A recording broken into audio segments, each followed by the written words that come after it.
Hi friends ए series रे हमें discuss करूछु ओडिशा बीएड एंट्रेंस 2019 रो paper 2 history and political science रो क्वेश्चन एंड आंसर 3 जून 2019 रे शिफ्ट 4 रे आसीतिबा क्वेश्चन रो डिटेल एनालिसिस करिबा टोटल 20 टी question and full mark is 20 this is part 4 next videos गुडी को देखिबा पई कमेंट बॉक्स को जांतु एवं सेठारे दे जेथिबा लिंक रे क्लिक करी ऑल वीडियोज देखि नियंतु ए डिटेल एनालिसिस रे question pattern and difficulty level जानि सला परे आपन प्रिपरेशन बहुत इजी हेबो so let's start Indian constitution provides for universal adult franchise to all those men and women who attain the age of what question रे देछि जे हम इंडियन कॉन्स्टिट्यूशन प्रोवाइड कर इंडियन कॉन्स्टिट्यूशन रे कोन अछि ना साबालक भोटदान प्रथा बा यूनिवर्सल एडल्ट फ्रेंचाइज तेबे साबालक भोटदान प्रथा पाई साधारणतः सिटीजन मानकर नागरिक मानकर केते वर्ष होइतिबा दरकार 18 वर्ष एटा हम समस्त जानिचे तो करेक्ट आंसर इज 18 वर्ष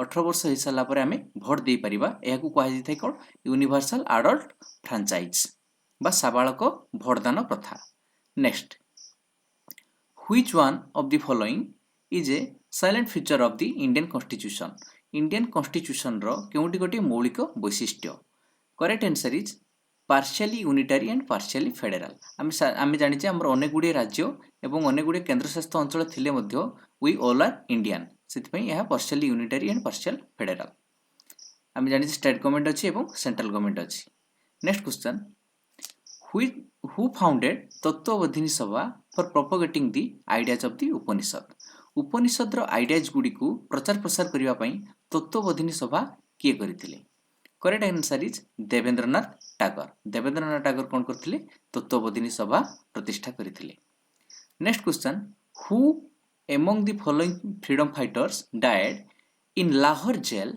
after a 63 day hunger strike in 1929 1929 मसीह रे किए लाहौर जेल रे 63 डेज धरी हंगर स्ट्राइक करथिले एवं ताकर मृत्युवरण होइतिला करेक्ट आंसर इज जतीन्द्रनाथ दास से कौन करथिले ना लाहौर जेल रे 63 डेज हंगर स्ट्राइक रे ताकर मृत्यु घटितिला next question king Louis XVI belong to which dynasty king Louis XVI केउ राजवंश को बिलोंग करथिले correct answer is Bourbon dynasty आपण भूल रे केबे बनबन डायनेस्टी करिवेनी this is Bourbon dynasty next Baba Ram Singh and Baba Balak Singh were associated with which of the following socio religious movement क्यों सोशियो रिलीजियस मूवमेंट सहित बाबा राम सिंह एवं बाबा बलक सिंह एसोसिएटेड थिले ए दुई जन सिख धर्म को बिलोंग करथिले एवं समाने नामधारी मूवमेंट रो फाउंडर थिले next question who introduced zamindari system in 1793 through permanent settlement act जो इंग्रेज मान समय जो परमानेंट सेटलमेंट एक्ट हितला तो क्यों गवर्नर 1793 रे ई जमींदारी सिस्टम को इंट्रोड्यूस करथिले correct answer is Lord Cornwallis कौन करथिले ना परमानेंट सेटलमेंट एक्ट अनुसार जमींदारी सिस्टम को इंट्रोड्यूस करथिले next question non cooperation movement was launched by the Indian national Congress in which of the following years केउ वर्ष इंडियन नेशनल कांग्रेस भारतीय जातीय कांग्रेस असहयोग आंदोलन को लॉन्च करथिला द करेक्ट आंसर इज 1920 मसीह रे नॉन कोऑपरेशन मूवमेंट स्टार्ट हितला next question the Rani of Jhansi regiment was formed by Indian nationalists in 1942 to overthrow the British Raj in colonial India. It was led by आपण जानिथिबे सुभाष चंद्र बोस जेतेबेले भारत छाड़ी चली जाइथिले एवं से कोन करथिले आजाद हिंद फौज गठन करथिले तबे सेथिरे थिला गोटे Rani of Jhansi regiment Jhansi Rani regiment ई झांसी रानी रेजिमेंट को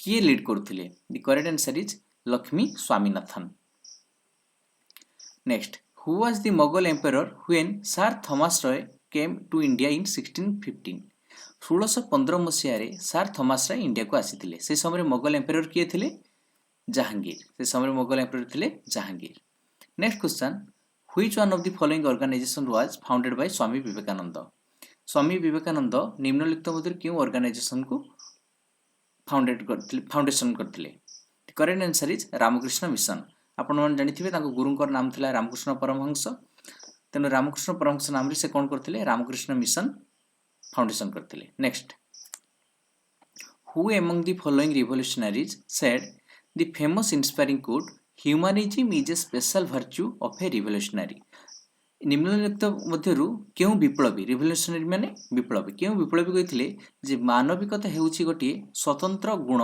जाकी गोटे विप्लवी पाखरे थिबा उचित या किए कहिथिले सूर्य सेन कहिथिले। Next question, when was the first railway line started in India? India रे फर्स्ट रेलवे लाइन केबे स्टार्ट हेतिला? 1853 मसिया रे स्टार्ट हेतिला। एके केउट हेतिला ना बॉम्बे रु थाने पर्यंत हेतिला। Next question, who among the following signed the Treaty of Vasin in 1802 with the British East India Company? British East India Company सहित केउ राजा Treaty of Vasin चुक्ति स्वाक्षर करथिले? Correct answer is Peshwa Bajirao II.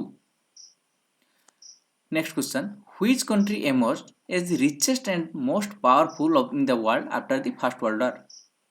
प्रथम विश्वयुद्ध परे परे सारा पृथ्वी रे केउ देश रिचेस्ट एंड मोस्ट पावरफुल धनी एवं सबुठु शक्तिशाली कंट्री भाबे उभा होइतिला? The correct answer is United States of America. Napoleon Bonaparte was defeated in which war? Napoleon Bonaparte केउ युद्ध रे पराहत होइतिले? The correct answer is battle of Waterloo. Next question, article 153 of the Constitution of India requires an appointment of which constitutional post for every state of India? The correct answer is governor. आम governor code थांती ना प्रति राज्य रे जने जने governor को appointment करथाय एक कोथरे अछि आर्टिकल 153 रे अछि। Next question, when a money bill passed by the Lok Sabha रे जतरे गोटे मनी बिल पास हुए it is sent to the Rajya Sabha. प्रथमे मनी बिल को लोकसभा पास कला परे कोठी पठे राज्यसभा को। It must be return to the Lok Sabha by the Rajya Sabha within. Lok Sabha money bill pass कर सला परे राज्यसभा पठे थाए तबे क्वेश्चन मागछि राज्यसभा लोकसभा को केते दिन मध्ये रे से मनी बिल टी को रिटर्न करथाय तार proposal they. The correct answer is 14 days. 14 दिन मध्ये रे सामाने फेरी थांती। जदि 14 दिन मध्ये रे राज्यसभा किछि प्रस्ताव न दिए बा किछि न फेराय तबे से मनी बिल टी पास हो गला बोली धरा जिवो। Next question, how many members are nominated to the upper houses by the president of India? राष्ट्रपति केते जन मेंबर को नॉमिनेट करि थांती, नॉट इलेक्टेड, नॉमिनेट करि थांती कोठी को ना अपर हाउस माने राज्यसभा को। करेक्ट आंसर इज 12 जन को। Next question, which one of the following articles deal with the cultural and educational rights?